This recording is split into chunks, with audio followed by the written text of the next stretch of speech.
जी students, कैसे हैं आप? मैं आपका फिजिक्स टीचर तलहा उबैद और आज हमने चैप्टर 7 का थ्योरी का आखिरी लेक्चर स्टडी करना है, जो लेक्चर नंबर 12 है। और इसमें हम टॉपिक करेंगे शार्पनेस ऑफ रेजोनेंस।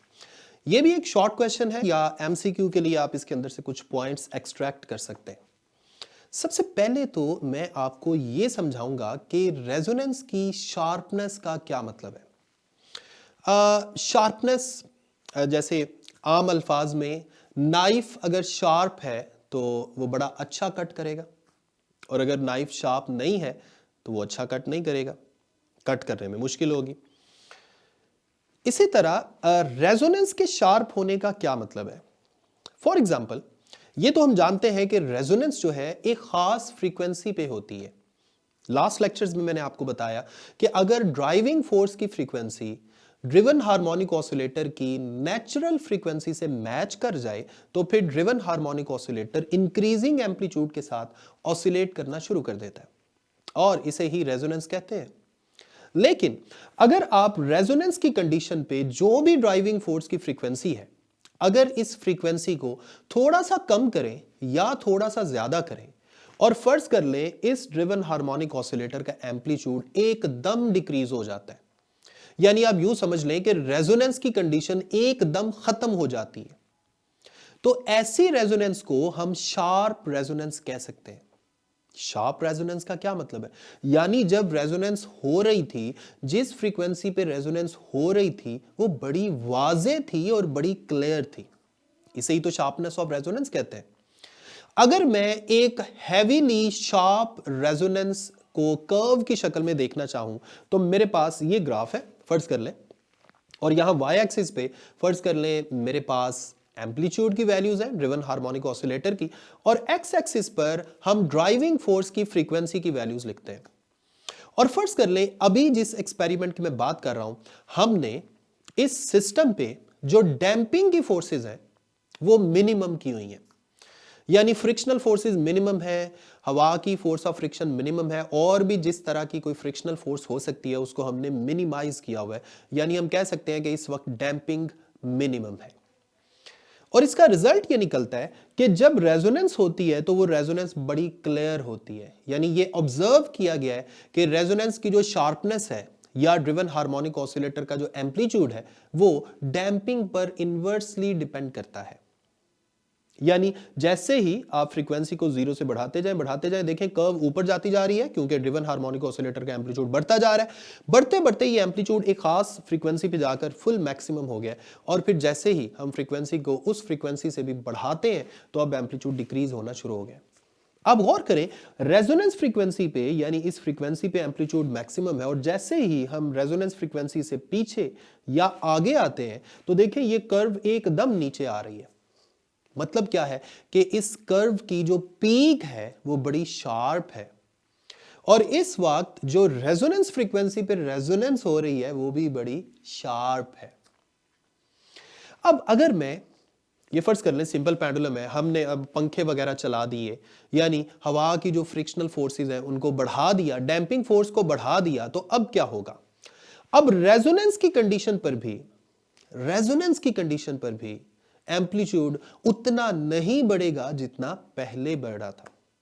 जैसे अब सेकंड कर्व आपको नजर आ रही है जो कंपैरेटिवली ज्यादा फ्लैट है, इसकी शार्पनेस कम है। रेजोनेंस की फ्रीक्वेंसी पे रेजोनेंस तो हुई लेकिन एम्पलीट्यूड पहली जैसी कर्व जितना नहीं आया। और अगर हम डैंपिंग फोर्सेस मजीद बढ़ा दें तो रिजल्ट क्या निकलेगा? हमारे पास एक तीसरी कर्व आएगी जिसमें आप गौर करें, रेजोनेंस की कंडीशन पर ही एम्पलीट्यूड ज्यादा तो है लेकिन पहली वाली दोनों कर्व से कम है। हम कह सकते हैं कि अब ये रेजोनेंस कर्व, ये जो एम्पलीट्यूड और फ्रीक्वेंसी के दरमियान जो कर्व है जिसे रेजोनेंस कर्व भी कहते हैं, अब ये रेजोनेंस कर्व जो है ये ज्यादा फ्लैट हो गई है। और फ्लैट होने का मतलब यह है कि रेजोनेंस की क्लैरिटी यानी शार्पनेस कम हो गई है। हम कह सकते हैं जूं जूं डैम्प सिस्टम जो है उसको हैवीली डैम्प करते जाएंगे, यानी डैम्पिंग फोर्सेस को बढ़ाते जाएंगे, ये जो रेजोनेंस कर्व है ये उस तरह फ्लैट होती जाएगी। जैसे जैसे डैम्पिंग बढ़ती जाएगी रेजोनेंस कर्व फ्लैट होती जाएगी और शार्पनेस कम होती जाएगी। मैं कह सकता हूं sharpness of resonance is inversely proportional to damping. इस चीज को प्रैक्टिकली एक एग्जांपल की मदद से समझने के लिए आपको याद होगा हमने एक एक्सपेरिमेंट किया था रेजोनेंस वाले टॉपिक में, उसी से मिलता जुलता एक्सपेरिमेंट आज भी हम करने जा रहे हैं, जिसमें हमने सपोर्ट एक सीलिंग के साथ हमने 2 स्ट्रिंग्स की मदद से एक रॉड को सस्पेंड किया हुआ है और इस रॉड के साथ हमने 3 पेंडुलम सस्पेंड किए हुए हैं। तीनों की लेंथ सेम है। लेंथ सेम होने का मतलब है फ्रीक्वेंसी सेम है।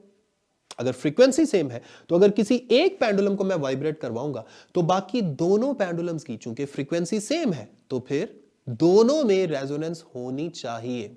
यहां भी ऐसा ही होगा।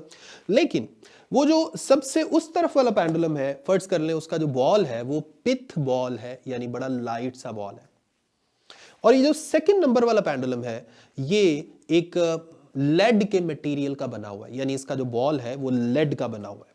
और थर्ड वाला फर्ज कर लें कोई भी है, क्योंकि थर्ड वाला पेंडुलम इसको हमने खुद वाइब्रेट करवाना है। फर्ज कर लें इसको मैंने थोड़ा सा प्लग करके छोड़ दिया, अब इसने वाइब्रेट करना शुरू कर दिया। जितनी फ्रीक्वेंसी से ये वाइब्रेट कर रहा है उतनी फ्रीक्वेंसी की ड्राइविंग फोर्स उस रॉड के अंदर ट्रांसफर हो रही है, और उस रॉड की वजह से बाकी दोनों पेंडुलम्स पे, वो जो पहले वाला और दूसरे वाला है, उन दोनों पेंडुलम्स पे वो ड्राइविंग फोर्स ट्रांसफर हो रही है विद द सेम फ्रीक्वेंसी।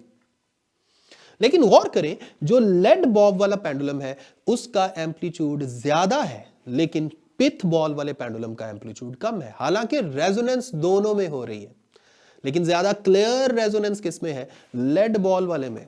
उसकी वजह क्या है?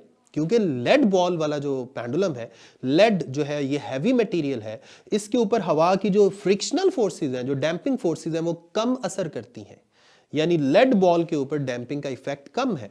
डैम्पिंग का इफेक्ट कम है तो इसका मतलब है शार्पनेस ऑफ रेजोनेंस ज्यादा होगी, इसलिए इसका एम्पलीट्यूड ज्यादा आया। लेकिन पिथ बॉल के ऊपर डैम्पिंग फोर्सेस बहुत ज्यादा एक्ट कर रही हैं, क्योंकि वो बड़ा लाइट सा मटेरियल होता है, इसलिए रेजोनेंस तो उसमें भी हुई, लेकिन वो रेजोनेंस इतनी शार्प नहीं थी क्योंकि उसका एम्पलीट्यूड ज्यादा नहीं बढ़ पाया।